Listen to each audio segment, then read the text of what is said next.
y lo vimos ayer en el grito y hoy en el desfile, esta fascinación que provoca en la gente, este altísimo nivel de popularidad, pero que si somos estrictos en la medición y en la calificación, su gobierno no puede considerarse más. Por eso es tan popular este presidente. ¿Sí? ¿Por qué? Porque resolvió el problema del billete, de la cartera de millones de mexicanos. El asunto es que, dadas las circunstancias y lo que pasó el día del grito, que para mí fue muy simbólico, las tres circunstancias: el firmar el decreto de la reforma del Poder Judicial en compañía de la presidenta electa, el grito y estos gritos, valga la redundancia, de la Plaza del Zócalo de "no te vayas", me dan la imagen de un presidente que a 15 días de terminar está más poderoso que nunca, lo comentábamos ahora, esta fascinación que genera en la gente, y por ende, pues deduzco que la vida de su movimiento, de Morena, de la Cuarta Transformación, pues va a durar muchos años, porque además la sociedad, independientemente de los conflictos internos que lleguen a tener por esta división de poderes, en un momento en que López Obrador se va, creo que como el presidente más poderoso del que tengamos memoria en la práctica, más allá. Tenía una alternativa: seguir en el PRD y que le hicieron lo mismo que le hicieron a Cárdenas, o formar su propio partido, lo cual lo hizo y ha sido un éxito rotundo que demuestra su genio político. Bienvenidos, mexicanos, a una videoinformación más de su canal Legión Vanguardia. Yo soy su amigo Alberto Muth, y ahora sí que vamos a escuchar cómo los periodistas Eduardo Ruiz Gili, Guillermo y también Bernardino simplemente se rinden en plena entrevista, mencionando cómo el presidente López Obrador termina su mandato como el gobernante o presidente saliente más poderoso que ha existido en toda la historia. Además, sobresale lo más importante, que el presidente López Obrador, porque la gente lo apoya fervientemente, porque es el primer presidente, o por no decir el único, que acabó con muchísimos, ahora sí que con millones de familias que estaban en la pobreza, y además, recordemos que más del 30% de las familias mexicanas reciben algún apoyo en programas sociales, que hay que repetirlo, hay que reiterarlo, que antes eso se lo robaban los turistas y panistas, y ahora le llega a la gente más necesitada. Entonces, podemos escuchar cómo entre Bernardino y el mismo Guillermo como que les enoja, y Eduardo Ruiz Gili les da una paliza, como lo vamos a escuchar a continuación. Lo vemos y lo platicamos. Es decir, ayer el presidente López Obrador, antes de ir a echar el grito, expidió el decreto que promulga ya todos los cambios a la Constitución que traerán como conclusión la famosa, la discutida, la polémica reforma judicial. Bernardino Esparza, había unos jueces que habían dicho que no se podía publicar, le ordenaron al presidente no publicarla, le ordenaron al encargado, director del Diario Oficial de la Federación, que no se publicara. Pues el presidente la firmó y se publicó, y colorín colorado, ya empieza a caminar la maquinaria, o todavía tenemos que esperar a que el Congreso discuta, apruebe todas las leyes secundarias. Cuando digo el Congreso, pues va a ser Morena y sus aliados, porque tiene una mayoría aplastante que, por más que la oposición no quiera, no va a pasar nada que lo que ellos quieran. Sí, Eduardo, pues bueno, ya como dice, ya se publicó, hay jueces, hay suspensiones para que no se publicara, ¿no? A través de los amparos que solicitaron en su momento, pero así se publicó. Y yo quiero empezar diciendo algo, Eduardo, que es muy interesante en este Diario Oficial de la Federación, ya publica esta reforma constitucional.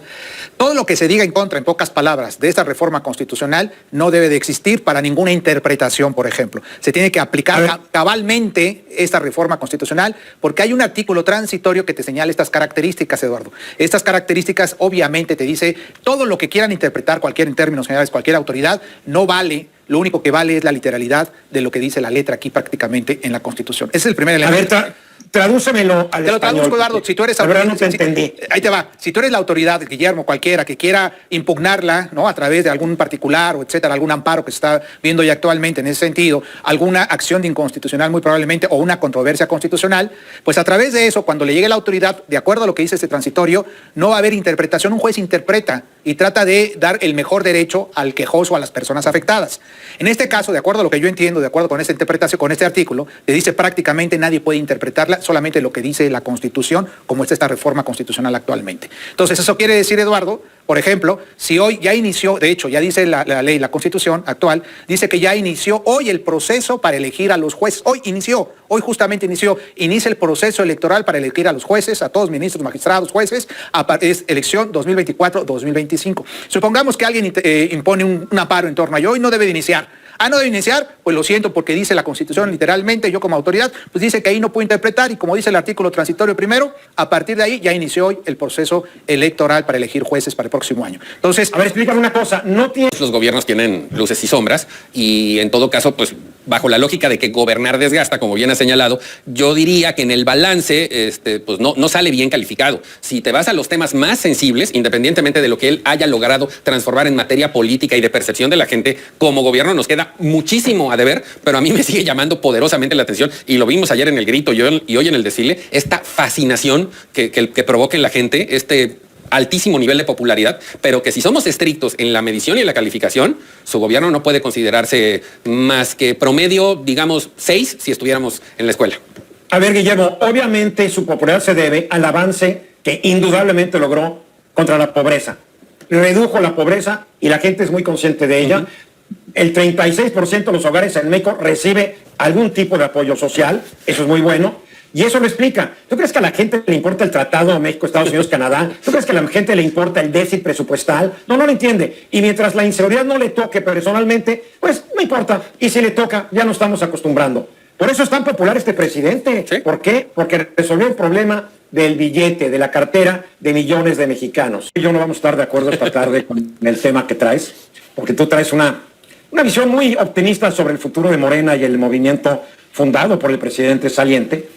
Yo no comparto tu optimismo. A ver, danos tu punto de vista y después veremos si Bernardino y yo estamos de acuerdo, parcialmente de acuerdo o totalmente en desacuerdo. Empezaría por decirte que no es optimista y que no necesariamente la comparto, pero en el análisis... No, es que si yo fuera de Morena diría que eres un optimista. Ándale, exactamente. Y ya ves que luego nos confunden que sí o sí no. Pero bueno, el asunto es que, dadas las circunstancias y lo que pasó el día del grito, que para mí fue muy simbólico, las tres circunstancias: el firmar el decreto de la reforma del Poder Judicial en compañía de la presidenta electa, el grito y estos gritos, valga la redundancia, de la Plaza del Zócalo de "no te vayas", me dan la imagen de un presidente que a 15 días de terminar está más poderoso que nunca, lo comentábamos ahora, esta fascinación que genera en la gente, y por ende, pues deduzco que la vida de su movimiento, de Morena, de la Cuarta Transformación, pues va a durar muchos años, porque además la sociedad mexicana, y esto hay que reconocerlo y reconocérnoslo, somos muy comodinos, nos acoplamos a las circunstancias, y si vamos a tener un gobierno absoluto que controla el legislativo, el judicial, el ejecutivo, en vez de combatirlo, más bien yo lo que creo es que muchos, si no es que la gran mayoría, van a ver dónde encuentran espacio ahí, como sucedió en las mejores épocas del priismo y en el corto tiempo del panismo. Pero ¿por qué viene la reflexión? Porque además estamos viendo, como ya lo hemos comentado anteriormente, que el hijo del presidente va a ocupar una área de dirección en el partido, y no es cosa menor, eso es un mensaje, esto es un proyecto transeccional, sí, de partido, donde yo veo la participación, la permanencia de Andrés Manuel López Obrador, que además de que eso puede generar un conflicto político al interior, y lo sabemos, históricamente los grandes regímenes se complican al interior, implosionan por el exceso de poder que llegan a tener, no por sus oposiciones, que en este caso pues la nuestra tiende a desaparecer. Yo lo que creo es que sí, Morena va a durar mucho tiempo en el poder, independientemente de los conflictos internos que lleguen a tener por esta división de poderes. En un momento en que López Obrador se va, creo que como el presidente más poderoso del que tengamos memoria en la práctica, más allá de otros siglos, y me llama mucho la atención. Yo me quiero remontar algo. El presidente López Obrador ya tiene 70 años, para empezar, mi querido Guillermo. Sí. Su estado de salud no es óptimo. Le deseo muchos años de retiro y de felicidad al señor López Obrador, pero tiene 70 años, 2 infartos previos, 3 casos de COVID, que aunque no lo quiera él aceptar, lo han minado mucho física y mentalmente, y esperemos que sobreviva muchos años esta presidencia, número 1. Número 2, no olvidemos el caso del PRD. ¿Por qué murió el PRD? Porque el PRD, al igual que Morena y al igual que el PRI, en su principio, fue partido de caudillo. El caudillo Calles se lo echó a otro caudillo, que fue el señor Cárdenas, que supo más o menos desprenderse de este manto de caudillismo y dejar a Manuel Ávila Camacho y dejar que prosperara y diera un cambio. Ávila Camacho dejó un civil, lo demás ya es historia. El PRD fue el partido de caudillo, lo firmó un caudillo llamado Cuauhtémoc Cárdenas. Cuando Cárdenas fracasa en su tercer intento para ganar la presidencia, su posición la usurpó, hay que decirlo porque así fue, Andrés Manuel López Obrador, y se convirtió en el nuevo caudillo del PRD. Después de fracasar 2 veces para conseguir la presidencia de López Obrador, tenía una alternativa: seguir en el PRD y que le hicieron lo mismo que le hicieron a Cárdenas, o formar su propio partido, lo cual lo hizo y ha sido un éxito rotundo que demuestra su genio político. Pero el problema, Morena, es que también es un partido de caudillo, y el hijito, Andy, pues no es el caudillo que es López Obrador. Esto no es como una familia real que se muere el rey y le pone la coronita al nuevo.